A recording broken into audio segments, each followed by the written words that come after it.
തിരഞ്ഞെടുപ്പിനു ശേഷം മറ്റൊരു ദുരിതം കൂടി നമ്മെ വേട്ടയാടും. ടൂറിസത്തെ ബാധിക്കുന്നു എന്ന പേരിൽ 1-ാം തീയതിയിലെ ഡ്രൈ ഡേ പിൻവലിക്കാൻ ആലോചന. എല്ലാ മാസവും 1-ാം തീയതി നടപ്പാക്കുന്ന ഡ്രൈ ഡേ പിൻവലിക്കാൻ സർക്കാർ തലത്തിൽ ആലോചനയെന്ന് സൂചനകൾ. ബിവറേജസ് വിൽപ്പനശാലകൾ ലേലം ചെയ്യുക, മൈക്രോ വൈനറികൾ പ്രോത്സാഹിപ്പിക്കുക തുടങ്ങിയ നിർദ്ദേശങ്ങളും സർക്കാർ പരിഗണനയിലുണ്ട്.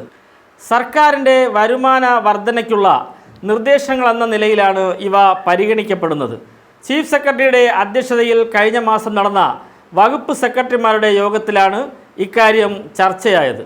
ഇങ്ങനെ വർഷത്തിൽ 12 ദിവസം മദ്യവിൽപ്പന ഇല്ലാതാകുന്നത് ടൂറിസത്തെ ബാധിക്കുമെന്നും യോഗം വിലയിരുത്തുന്നു. കൂടാതെ ഇത് ദേശീയ അന്തർദേശീയ കോൺഫറൻസുകളിൽ നിന്ന് സംസ്ഥാനത്തെ ഒഴിവാക്കാനും കാരണമാകും. ടൂറിസം വകുപ്പ് ബന്ധപ്പെട്ടവരുമായി ആലോചിച്ച് ഇതിൽ റിപ്പോർട്ട് സമർപ്പിക്കാൻ ടൂറിസം സെക്രട്ടറിക്ക് നിർദ്ദേശം നൽകിയിട്ടുണ്ട്.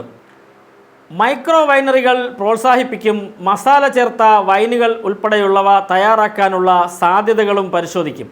നിർദ്ദേശങ്ങൾ സമർപ്പിക്കാൻ കൃഷിവകുപ്പ് സെക്രട്ടറിയെ യോഗം ചുമതലപ്പെടുത്തി.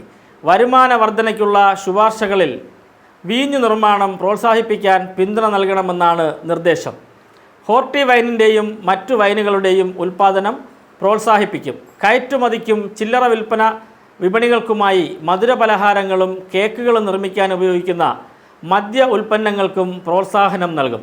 കയറ്റുമതിക്കായി മദ്യം ലേബൽ ചെയ്യുന്നതുമായി ബന്ധപ്പെട്ട നിയന്ത്രണങ്ങൾ ദേശീയ അന്തർദേശീയ നിയന്ത്രണങ്ങളെ അടിസ്ഥാനമാക്കി പുനഃപരിശോധിക്കാനും നിർദ്ദേശമുണ്ട്. നികുതി വരുമാനം കൂട്ടാനും നിശ്ചിത എണ്ണം ചില്ലറ മദ്യവിൽപ്പനശാലകളുടെ നടത്തിപ്പ് ലേലം ചെയ്യാനുമുള്ള സാധ്യതയും പരിശോധിക്കുമെന്നാണ് പുതിയ റിപ്പോർട്ടുകൾ.